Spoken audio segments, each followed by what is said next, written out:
Alright, so here is the bleed tool. You're going to screw this. You're going to want to get one of these. This is a vacuum bleeding system. And it uses shop air.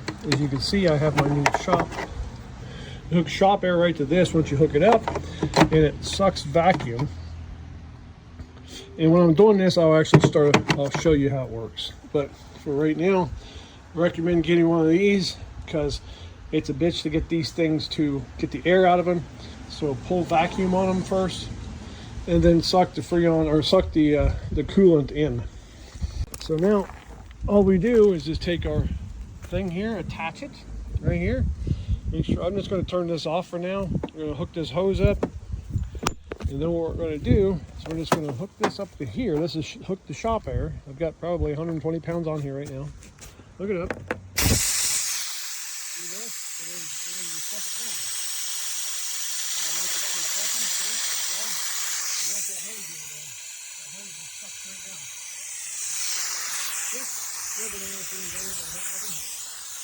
We'll wipe that off. So yeah, once it gets down the left, looks like it's going to stop. Just shut the valve off. It don't take very long. And it's got a whole system, pulled vacuum on the whole system. Let's put that off and unhook it.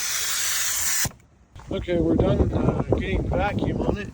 We still got a good vacuum on everything. Everything's pulled pretty hard. Get it off the shop air. And look, it's got the hose collapsed here.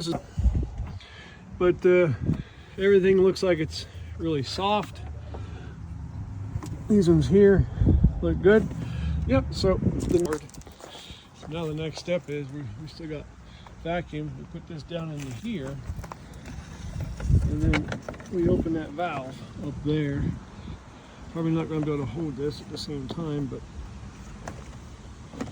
you see what it's already starting to do. So I hardly had it open. But this sucks it into the system, and go from there. So here's the end result here. We're going to be sucking it down. That hose over there open back up. It should be good there. It should be just about where we need to be right here. It's out of vacuum. Our tank's full. Our hose is open over there. So I'd say she's full of antifreeze. We're going to test it right now.